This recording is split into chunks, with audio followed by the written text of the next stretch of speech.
Hello, this is Daryl here, sending love as always. Thank you for tuning in.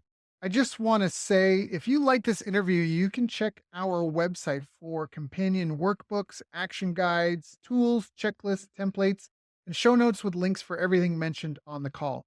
Just visit bestbusinesscoach.ca. That's best, B-E-S-T, businesscoach.ca. Enjoy.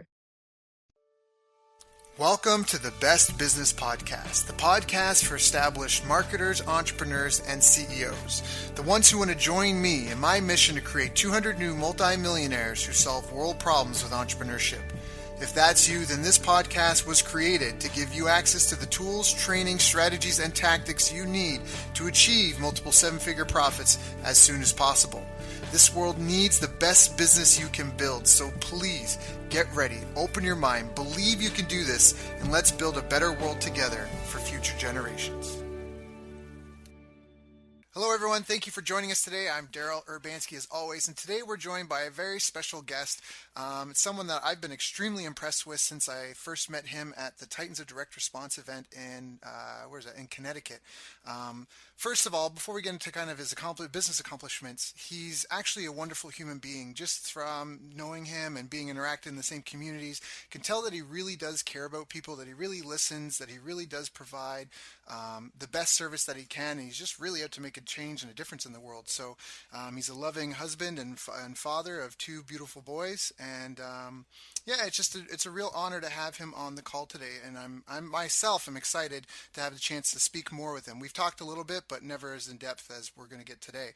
So Ryan Levesque, some of you may know him as the funnel specialist.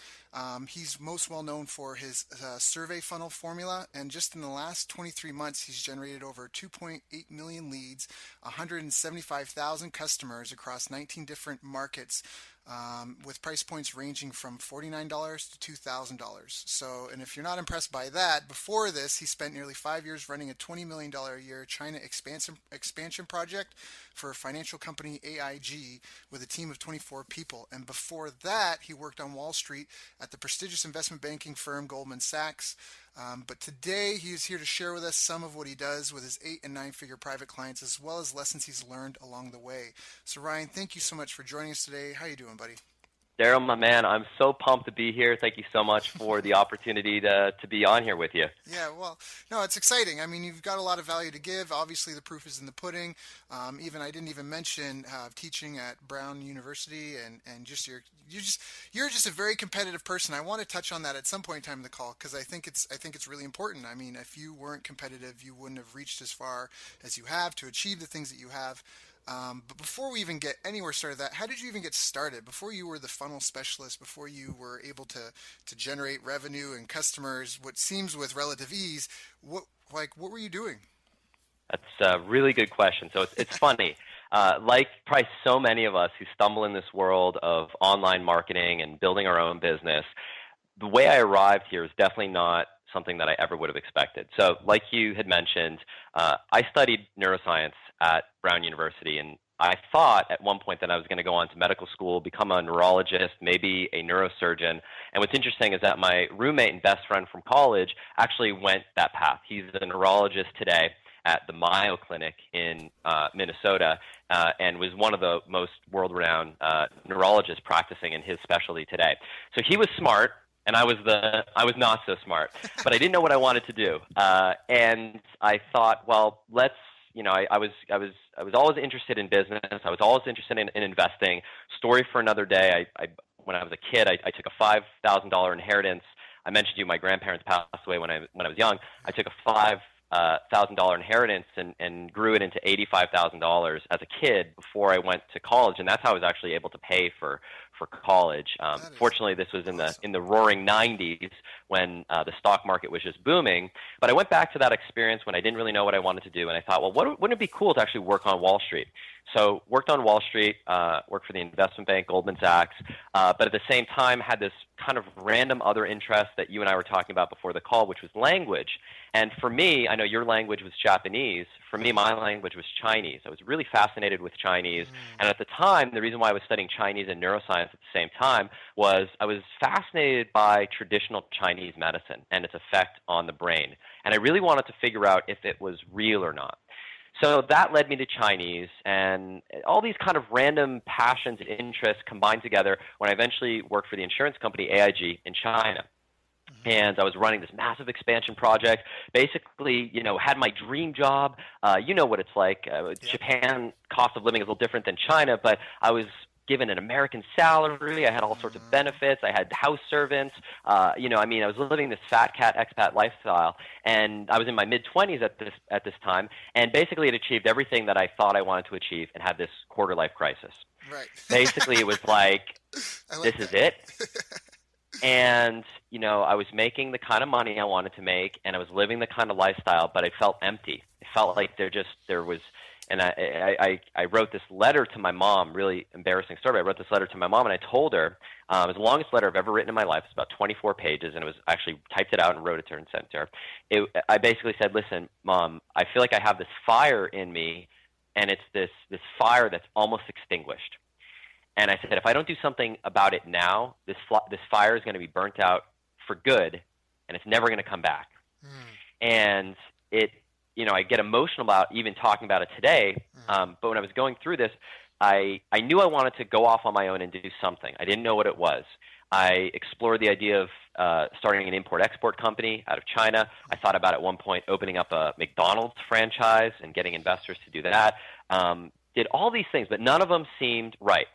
And then on one trip, decided to take a trip with my wife, and we went to Kota Kinabalu, Malaysia, which is in Borneo. And Borneo is where the orangutans are and the rainforest and elephants and everything like that. And I said, I'm just going to get away from it all and just kind of reflect.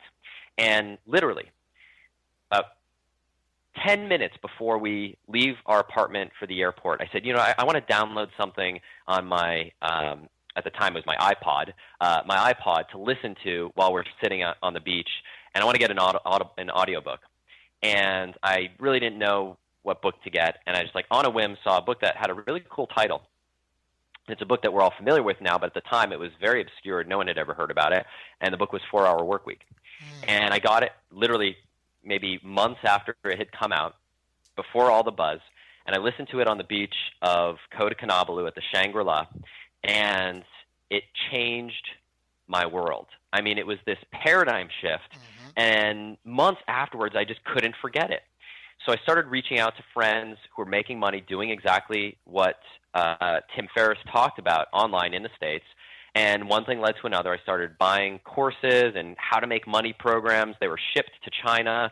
Many of them were just beat to shit by the time they arrived at my apartment. And finally, and all of them were garbage. They were all like scams, and I was so frustrated. I was like, I almost had given up. And then I stumbled on someone who became one of the most important mentors in my life, a man by the name of Dr. Glenn Livingston. Yeah.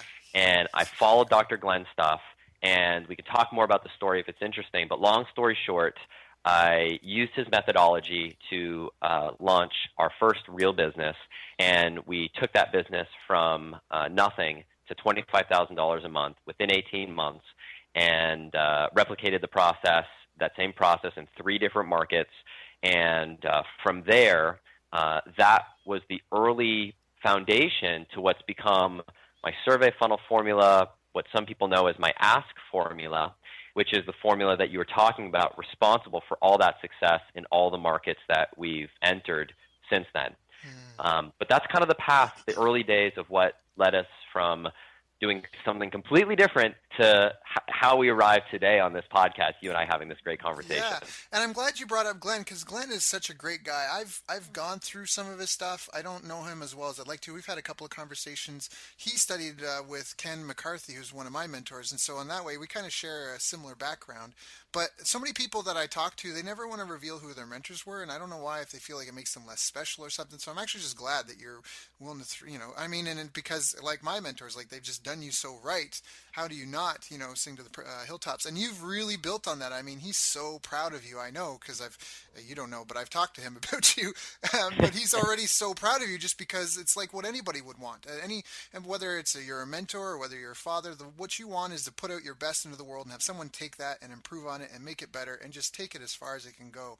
And you're really doing that. So that's awesome. But I know, of course, it wasn't necessarily always easy, or it wasn't always this way. So what were some of the biggest challenges that you faced? I mean, even just trying to get up and started when you were, yeah. Yeah, no, absolutely. Well, it's interesting is the early days were fits and starts, and I'll tell a story that I think will explain this exactly. So this is in 2007, 2008. My wife and I launched our first online business, and it was in a completely random, obscure niche in the jewelry making market. My wife at the time had stumbled on what was then a very new site, brand new to the world, called Etsy.com. Mm-hmm. And Etsy at the time, one of the biggest crazes was selling Scrabble tile jewelry. So selling jewelry that was made of Scrabble tiles, and you had crafters around the world that were creating this jewelry and selling it, and it was like hotcakes. It was like the Beanie Baby craze. And my wife and I said, well, we're in China. We have all this inexpensive labor. We could make this into a massive business. Let's do that. Started going down that path and realized that's not what we want to do. It wasn't the lifestyle that we wanted to live. I didn't want to be living in a factory in Guangzhou, China, doing this. But we said, you know what? We think there's something here with this market. Why don't we teach people how to make this jewelry? So we came out with a series of tutorials. And at first we struggled, but eventually we started seeing some success. And we were selling, at this time, 4 different jewelry tutorials to make this different type of jewelry. We'd taken this business to the 6-figure level, and basically I go to work one day, and I step inside my office, and on my desk is a newspaper, Wall Street Journal Asia edition, and you know what the headline was? What? AIG to file for bankruptcy. Whoa. This is my company. Whoa. And basically it was like, oh crap. Yeah. I call my wife up, and this is in the midst of the world financial crisis that hit Bear Stearns, that hit Lehman Brothers, that hit all those firms that so many people will remember. Well, AIG at the time was at risk of folding into bankruptcy, and so I called my wife up and I said, honey, I think it's now. I think it's now or never. Now's the time. Yeah. So I draft up my resignation letter to my boss, who's the CEO of our China company, hand it on his desk, and I say, I'm sorry, but I have to go. And I sold everything that I owned, donated most of it to charity, had 2 suitcases, left Shanghai, which is where I lived, moved in with my wife in Hong Kong. And one thing I didn't mention about the story is my wife and I were living in 2 different countries. She was pursuing a PhD at Hong Kong University, and I was in Shanghai, which is where I was based, but I was flying to and from Hong Kong for business like every couple of weeks, so we'd see each other. But she was in a tiny 400-square-foot apartment in Hong Kong. Right, I move in with her, and I have nothing, just this, a $450 laptop that I bought from Gateway from Best Buy in the United States. And literally, I kid you not, literally, like a month after I quit my job, the Scrabble tile craze crashes. So not only is it a world financial crisis that the whole financial system crashes, our tiny little market that we're in as well crashes, and we have this moment where we look at each other and we're like, now what? Yeah. I just left a 6-figure job.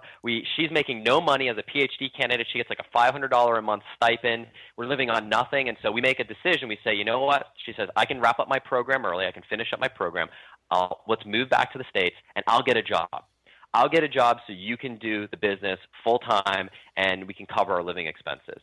So she gets a job as a museum curator in Brownsville, Texas, the poorest city in the United States. We literally live in the poorest zip code in the United States, but it's a historically important border city on the Mexican border. Right. So she moves there, and she gets a job as the curator of the Brownsville Historical Association, and I think her salary was $36,000 a year.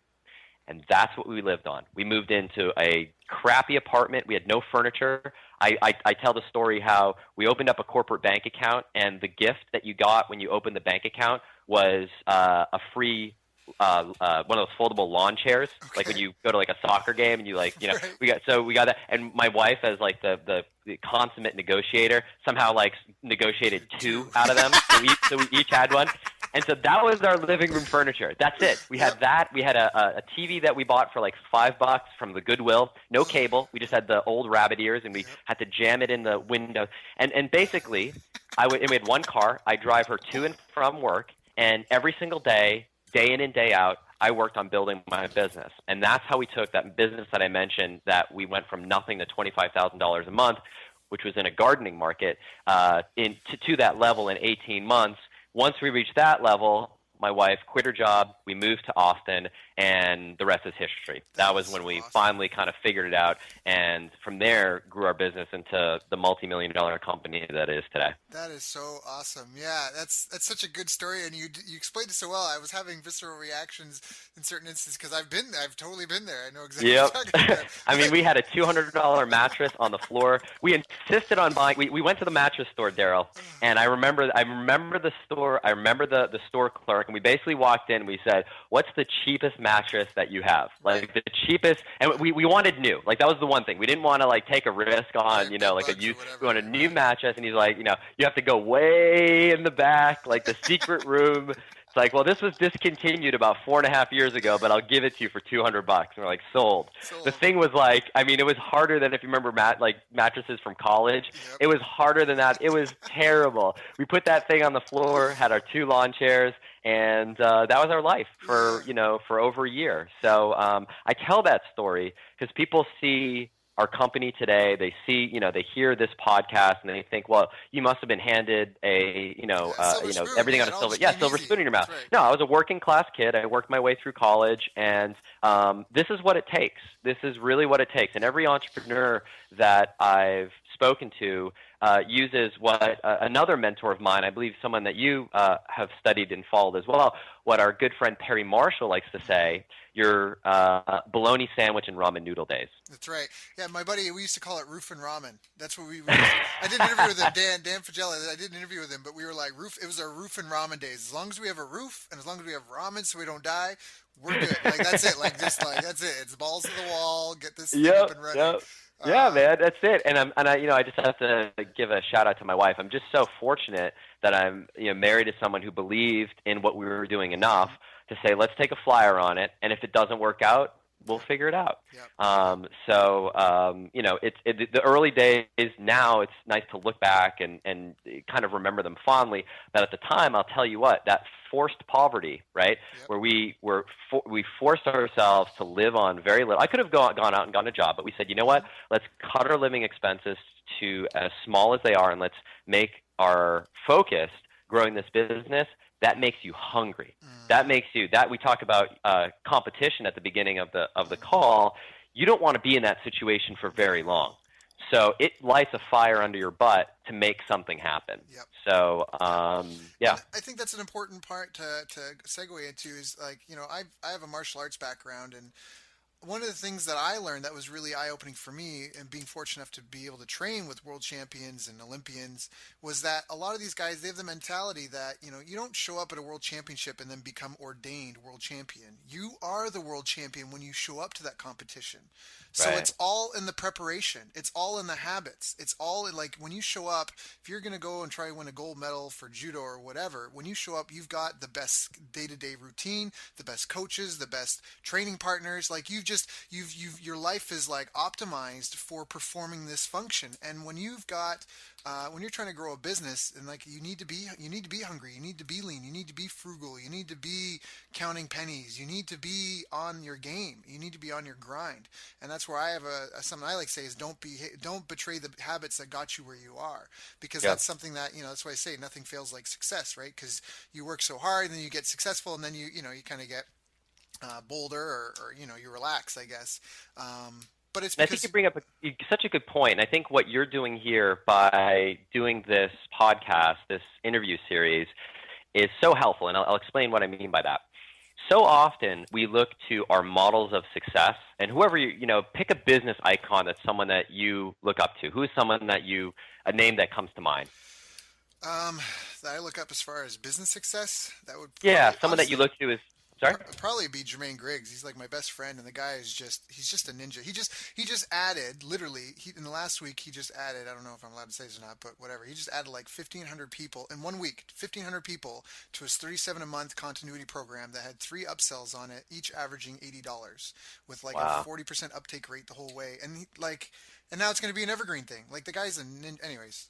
Yeah, he's really sharp. I've heard Jermaine speak. I don't know him personally like you do. He's a super sharp guy.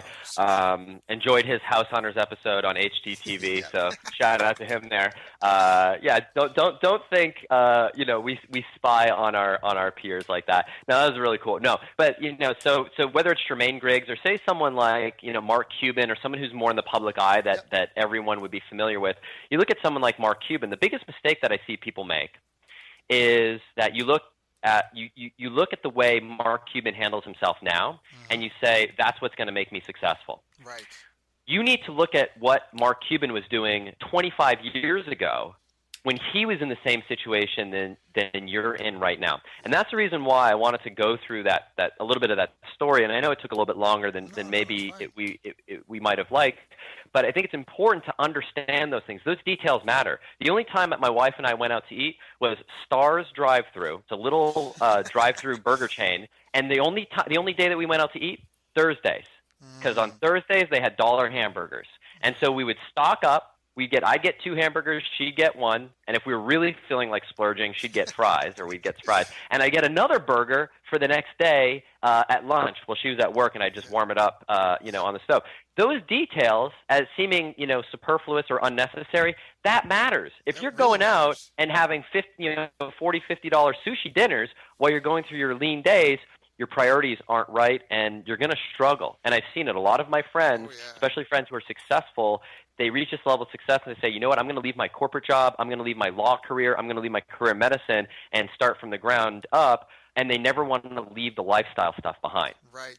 You get attuned and accustomed to a certain lifestyle. So I have this belief that if you're constantly growing your business, the secret is living on last year's salary.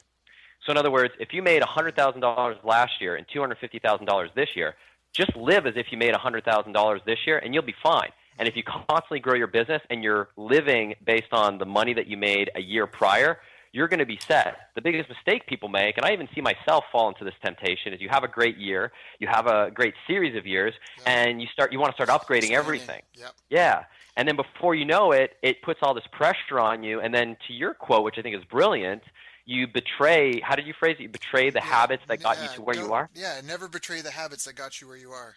Yeah, so that frugality, that focus, that determination, you lose all that, and you got to remember, there's some guy behind you who's exactly where you were 3, 4, 5 years ago, who's just as hungry as you were then, who wants to be you. Yeah. And it's the reason why longevity in our business, longevity and success, I feel like it's so rare. Yeah. So I try to remind myself of these things, and I'm no saint, and I make all the same mistakes that everybody else does. I try to remind myself of these things because I feel like this mindset stuff is really important, and it's I've learned a lot of this from our mentors, and I'm grateful for that. Yeah, no, it is. It's true. I mean, the wrong mentality you'll psych yourself out. Again, going back to martial arts, you see guys lose matches before the match even begins because the other guy defeats them psychologically. He establishes that he's alpha, or and then the guy the whole time he's playing defensive. He's not even it's the mental aspect is a huge component of it because you'll self-sabotage. But then beyond that, there's a skill set. There's a skill set, mindset, and environment. And those 3 components can help anyone be successful. And one of the things that you alluded to is that you were working on your skill set. I mean, you already kind of had the mindset because you'd accomplished some great things. Maybe you didn't, and maybe that was something that kind of evolved with your mentorship. But at the same time, you still were really focused on developing the skill set. And once you have the skill set, like you said, it's the same formula you've done over and over and over again. Because so many people think my business is different and X, Y, Z. But in a lot of instances, there might be little nuances, but for the most part, the formula works, doesn't it? It's absolutely right. And one of the biggest lessons that I've learned in the last few years is the importance of establishing your category of one. And what I mean by that is ask yourself the question, what real estate, whether that's virtual or physical, what space in the market can you own where you can legitimately say you are the best in the world at that thing? And I'll give you an example for me. It's debatable whether or not I'm the best sales funnel expert in the world. I am probably not. I'm probably not even in the top 10, maybe not even the top 100. People might say that I am, but that's debatable until, the cows go home. But there's one thing that's not debatable. I am the number one expert in the world at building a survey funnel style funnel. Correct. That full stop, end of story. I own that space. Yep. I own that real estate in someone's mind. If you are thinking about, and I know this about you, if someone approaches you and say, hey, Daryl, who's the guy that you'd reach out to if I wanted to build like a survey style sales funnel? Right. Oh yeah, hands down, it'd be you. I'm the guy. Yep. And that's not by default. That's not just by accident. That's not by happenstance. That's by design. So what you want to do from a practical standpoint is take inventory of all the stuff that you do, all the stuff that you work on, all the stuff that you sell, all the service offerings, and what is it that you do better than anybody else? Now, when I ask people this question, the temptation is to go broader, more broad than is comfortable. What's interesting is that that doesn't have to be the only thing that you do, but it becomes part of your USP. Right. And as the private clients that I work with know, the survey funnel style funnel is only one knife in my Swiss Army knife, right? That's only one tool that I've got in my toolkit. I've got a whole bunch, but publicly, I own that space in someone's mind. Versus back in the day when I was a little bit less clear on my positioning, and I was a marketing expert, a sales funnel consultant. I wasn't the clear and obvious choice in cases where it was a slam dunk. And so that was an important lesson for me to learn. And when I did that, when I niched down what I was doing and I made my entire focus of my business on this one thing, the business exploded. Right. And our training business exploded, our implementation business exploded, our consulting, our coaching, everything, because it was all built around this one big idea. And one of the movies that inspired me to start thinking like this, you might appreciate this with your background in Japan. Have you ever seen the documentary Jiro Dreams of Sushi? No. Oh, you have to watch it. So it's a documentary about a sushi chef. His name is Jiro, and he has a 3-star Michelin restaurant, so the highest Michelin rating that you can get in the world. And this restaurant is in the basement of a Subway. Right. Yeah, that's and he takes pride as being the best sushi chef in the world, to the point that his son, who's I believe in his 60s now, is still his apprentice. Right. He is still apprenticing under him. And he takes every decision with takes care of every decision from where each guest is going to sit to ensure the optimal dining experience, to ensure every slice of the knife is perfect based on that cut and that piece of fish. His goal is near perfection in this tiny little infinitesimally narrow scope of life, and he's achieved that pinnacle of success. And so that inch wide, mile deep focus, I think, is something that is definitely, I would attribute a lot of to the extent that I've been successful, that's been a big part of it. And a lot of people that I've modeled have also taken that same approach. No, I think that's and it reminded me, because you're right, and that's something that, in some ways, that mentality might be a little bit lost in the Western world. Because I remember I was working at Shinsei Bank in Tokyo as a consultant, was outside consulting. And they were having this big conference. I was down at the headquarters, and I'd showed up, and there was all these people here. And I remember asking, like, what's going on? Like, what's the big deal today? And they said that there was like a conference, and there's people coming in from all the branches into Shinsei Bank. And I'm like, oh, that sounds really cool. Like, what's going on? Like, what's the thing? And I forget the guy's name, but he was speaking, and he'd been a janitor for like 50 years or something like that, 55 years, somewhere there, just under 60. And in my head, I was kind of arrogant, because in my head I'm like, so what? Like, he cleans, so he cleans, like, he mops floors, cleans toilets. Like, that was, you know what I mean? I'm like, I put him, I put him on a tier. I put him in a hierarchy. But for them, no. He is a great man that has mastered his craft, and the type of perspective you would have after 50 years of doing a job, and to do it still, like, at an elite level, like, to share that with others. Like, so that's that pride in what you do, and just owning it, and just owning your role or what you want to do for the world, and not like like for him, he doesn't care about making 6, 7, 8, 9 figures a year, right? He just was a janitor and for whatever reason, very, very passionate about it and did it for years and years and years. And that mentality, even like you said, the specialization, I think that's something that's lost in a lot of people because there's a shiny object syndrome where people want to either keep up with the Joneses or that shiny thing or the next shiny thing. Whereas there's a lot to be said for just putting your stake in the ground and just going for it and just being the best at whatever you decide you want to be the best at.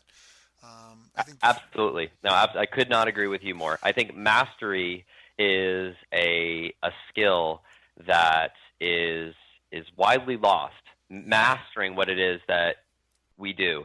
And I think the reason why, especially in the West, is that there's an appreciation for the new, the novel, doing something different, doing something, that you haven't done before. But the few people that do the same thing and reach, like you said, that elite, that pinnacle of success, that is where the real opportunity is. Ask yourself, who makes a bigger salary? Is it the general practitioner that you go to see when you go to the doctor? Or is it the brain surgeon that operates in the Mayo Clinic in the Miami branch who only does one type of parietal lobe brain surgery? One of those doctors makes about $2 million a year. The other one makes about $100,000 a year. Who do you want to be? The one who's constantly seeing new and novel things, or the one who does the same thing every single day, but is the best in the world? Right. And that just turns out to be what your priorities are. I made a conscious decision that I wanted to be the best in the world at something, and I took inventory of what it is that I was doing, what was the combination of, based on my experience, my natural skill set, what that thing is, and for better or worse, this is what it is. And it's something that I enjoy. There's an intrinsic enjoyment that you get when you do something at an elite level, and you focus on just the activity of it rather than the result. Focusing on the activity of making that sushi, every single step along the way, doing every step as well as you can, that's going to lead to a superior product rather than being fixated on the product itself and not worrying about the process. Yep. So, there's a lot. This is deep stuff, and I know maybe we weren't planning on covering it, but I think it's one of these things that, for me, when I started shifting my mind towards this, it definitely, I always thought I wanted to be a generalist because I'm like you. I know you have a lot of different interests, and I was the same way, and I realized that was a path to, that's the classic jack of all trades, master of none. Right. No, it's hands down. There's a book called The Discipline of Market Leaders, and in it they plead the case that after studying all the best performing companies in every category, that every company that has made it and survived, whether it's recessions or depressions or whatever, but the ones that are leading the pack, so to speak, are specialized in either operations, they're specialized either in product, or they're specialized in understanding their customers better than anyone else. And so it's one of those, and there's no one who gets to the top that's kind of like good at all things. That just doesn't exist. Right. Not at all. There's something I wanted to say. Oh, right. When you're talking about mastery, there's a quote about mastery. I forget who said it, but they were like, do it until it becomes dull, and then do it until it becomes beautiful. And I think that's a really good way to look at mastery. So what are some of the things that you did to master your craft? Like, what are some of the things that you've had to master to build the business and to become the man that you've become today and been able to do what you do for clients? Well, I think one thing, if people, even though publicly I'm positioned as the expert in building survey-style funnels, if people who work with me privately, if you were to ask them, what's Ryan's superpower? The one thing that they'll say is, I've never met anybody who can write word-perfect copy out of his mouth, on the fly, verbally, perfect the first time. Now, whenever I say that, it always creates a ton of anxiety because it inevitably puts me on the spot to the comedian. All right, well, be funny, tell a joke. Right. It doesn't work like that. It happens in the context of a call. But how do you derive that? Well, it's just like your martial arts example. You got to get your reps in. So I don't know how many hundreds, or maybe at this point thousands of hours I've spent on the phone with clients, coming up with offers, coming up with hooks, wordsmithing copy right there on the fly. But I've reached a point now where I go into this mode where it's like the surroundings shut off, and I can see the words being typed out in front of me on a Word document and just articulate it verbally, and we record all of our calls, and that becomes our copy. How do you get that? That's a classic 10,000 hour thing. Right. In my early days, it was studying, another mentor that I never had the pleasure of meeting. He passed away before I entered in our world, but I credit him to, largely for my success as a copywriter, is Gary Halbert. And I know you've studied Gary's stuff. Yep. And I remember my early days in Shanghai when my wife was getting her PhD in Hong Kong. I'd come home to an empty apartment, and I don't know if this is true in Japan, but in China, McDonald's does delivery on scooters. Oh. Did they have that in Japan? I don't know. I never found out. But so I was like, I became like, I swear to God, like I was responsible for McDonald's banner year in 2007 because I was ordering McDonald's every single night. I walked from my office. It was a 10-minute walk from my office to our apartment. I'd walk home. I'd order McDonald's. The delivery guy knew me by name. He'd come in, drop off my delivery, and I'd be eating hamburgers and fries, and I'd be hand copying out Halbert's letters. Right. And I have notebooks. Yes, I've done that. Yeah, notebooks full of this, and it's tedious and it's tiresome, and it's definitely one of those cases where it's like, all right, what's the point? Do it until it's dull, and then do it again until it's beautiful. Or I've butchered your great quote, but that's exactly what it was like. It was like writing it down until finally this way of communicating became internalized. And so, talking about specific action that got me to where I am today. Well, number one, it was definitely spending the 10,000 hours to become the best copywriter that I can. And that copy, by the way, translates itself across all media. So verbally, in writing, in video, across everything. It's just a form of communication. And for me, having an academic background, and I know you can appreciate this because you have a lot of the same interests that I do, I had to unlearn. I had to unlearn, using words like fecundity and assiduous and just not speaking like that and speaking just in plain English, me to you, just how we communicate. Because when you learn how to write in a stilted academic way, it's just not, it doesn't resonate with people. It's too highbrow. And it's not about being condescending or anything like that. It's just that it's not the effective way to communicate. So I had to unlearn that entire academic way of writing and then relearn this much more me to you, sort of letter style of writing. Right. But once that was internalized, that was definitely, that's an evergreen skill that if you start on this path today or 30 years from now, you'll never go hungry. Because as long as human beings use words to communicate with each other, doesn't matter if it's verbal, video, in writing, as a skilled copywriter, and when I say skilled, I mean very skilled, operating at the elite level, you will never be wanting for anything. Got it. Yeah, and that's powerful lesson. Yeah, I did that too. I wrote those out with the Halbert letters, and something that ties in. There's one of my mentors I'm trying to get on to do a call, and he just posted one of his students. He produces world champions like there's no it's honestly it's easy for it's frustrating, but you get it because one of the videos that he just posted recently was a student who just did 1,000 reps in a row of a certain technique. And it was the video. It was like a 5-second video just going, I just finished my first 1,000 reps. I've never done 1,000 of anything before. I'm tired, but I feel great, and I can't wait to do 2,000.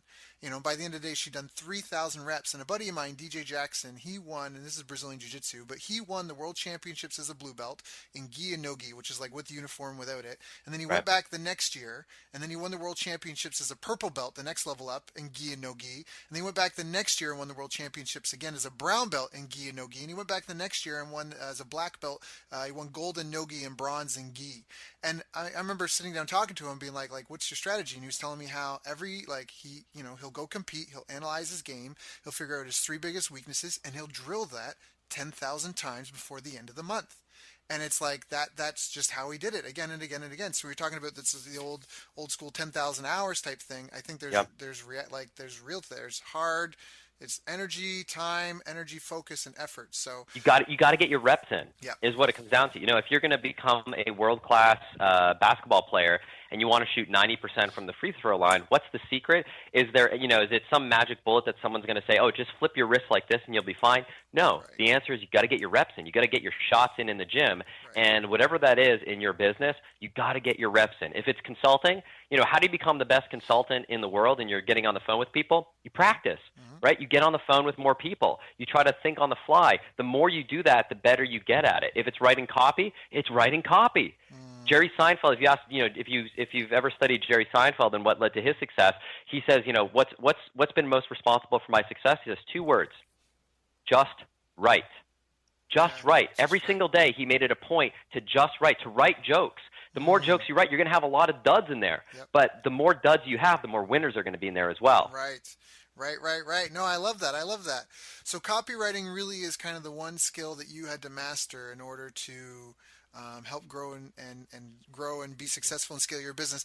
How does copywriting fit in with your surveys that you do? Well, what's interesting is that a survey alone is not very exciting. It's not sexy, right? If you bring up the word survey I'm a married man, but imagine if you brought up a survey at a cocktail party, you probably would not attract very many members of the opposite sex. It's as boring as it gets. And we have all this negative connotation about surveys as well. You think about, the phone calls you get at the dinner table when it's, hi, this is, the auto shop, and we're just calling to see, if you'd be willing to take a 5-minute customer appreciation survey to see like how your car, and you're just like, you've mentally hung up that phone before like words have even exited the woman's mouth, right? So that's a survey. So how do you get people to take a survey? Well, that's where persuasion comes in. And one of the principles that I talk about and that I teach is how to appeal to your prospect's self-discovery. So people, what's your prospect's favorite subject? It's not hunting, it's not fishing, it's not gardening, it's not baseball, basketball, it's not business development. What is it? It's them. Mm-hmm. Everybody's favorite subject is themselves. If I can unlock something that you didn't know about yourself, and it can change your life, you're going to want to know what that is. Mm-hmm. So if you can frame the questions that you're asking, and the way you do this online is through a survey. If you can frame the questions that you might ask your prospects as a way that it appeals to their self-interest and to their sense of self-discovery, people will want to not only answer those questions, but they will do anything in their power to find out the results. Right.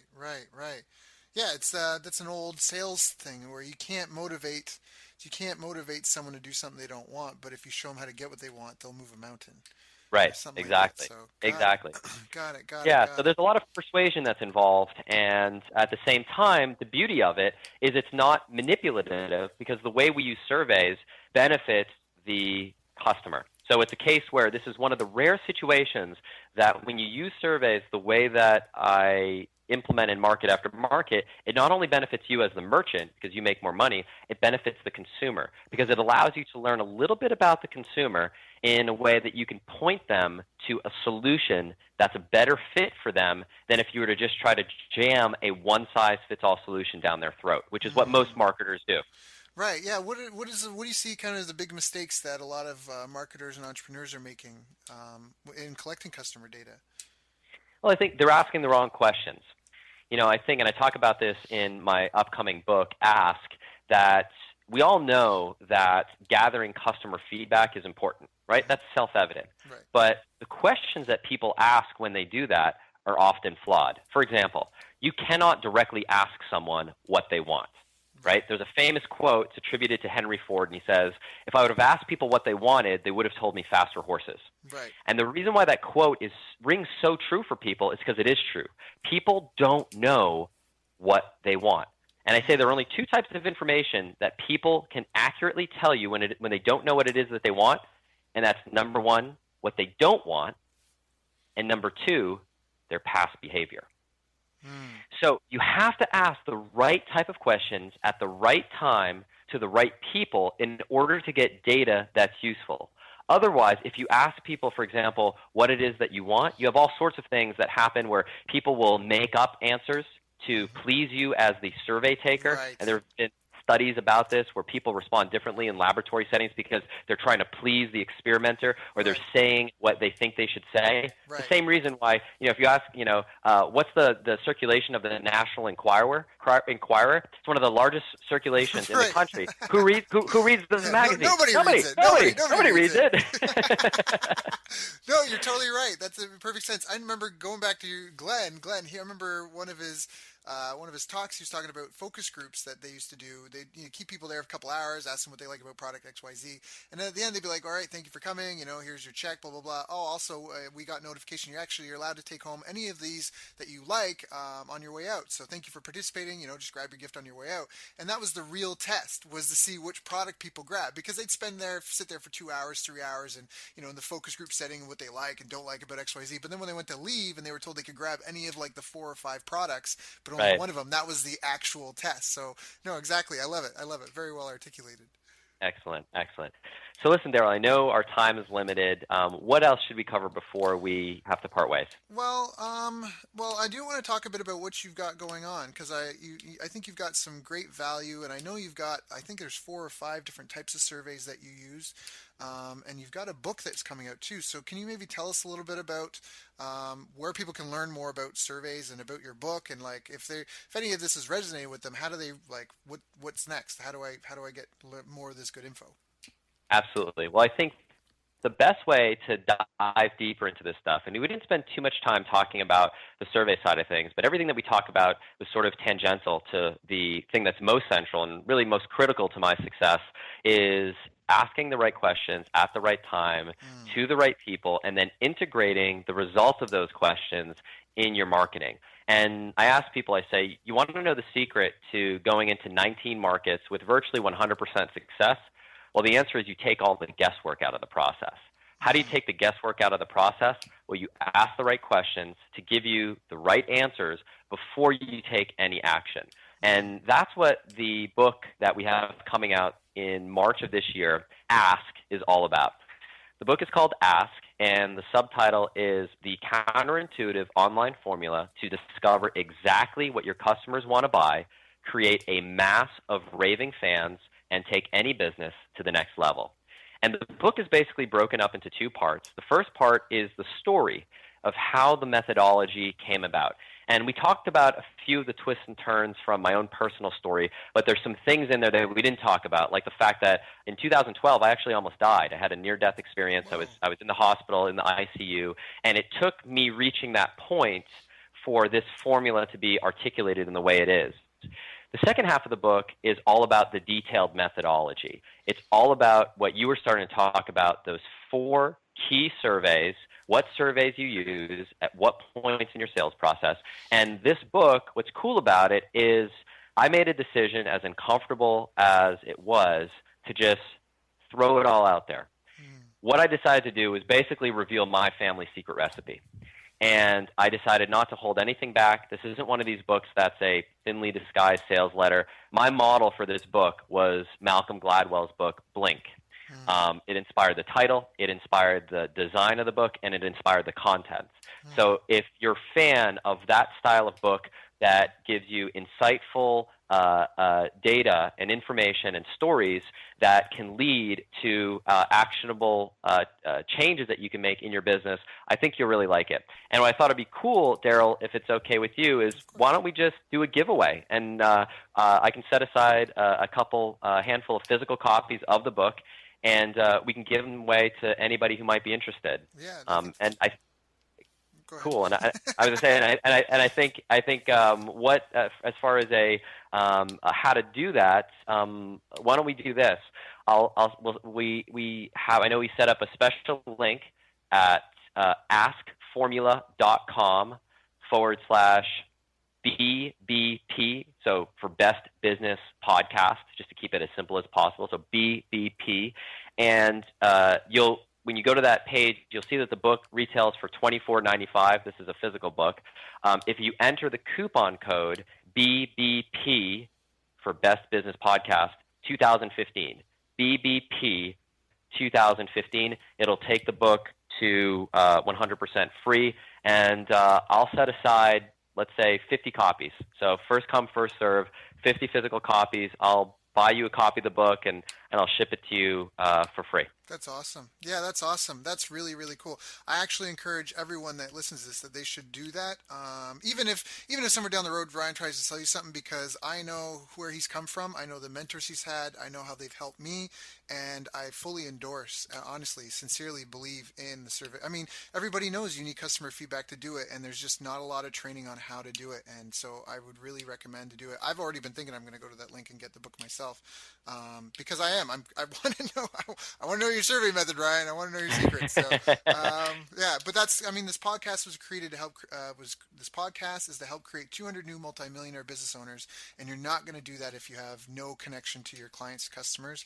And I really, really like the track record of not even you. I mean, that was Glenn's first thing when he started touting himself as like a marketing specialist. Is that he went into 17 niches, all profitable right off the hop. I mean, this sort of thing. It's not fake. It's real, and it's a formula, and it just works. And I definitely think that there's a right way and a wrong way to do it. Just because you may know how to do a survey, and you think like that's an expert tool, you may not know how to use that tool expertly. So please, if this is something, if it fits in with what you're doing, I definitely think this is a great offer. Please go check out the book and get yourself a copy, or I'm sure it'll be on Amazon and all the other places as well. That's awesome, Ryan. So the website was askformula.com, and you can go there and find out all sorts of information. If you want to take advantage of the special offer, it's askformula.com/BBP for Best Business Podcast, and the coupon code was BBP2015. Ryan, that is awesome. Is there any other place people can reach out to you? Maybe they're not interested in the book, but they want to ask some questions or find out more about what you're doing. Yeah, if you go to thefunnelspecialist.com, you'll be able to sign up for my free daily marketing tip.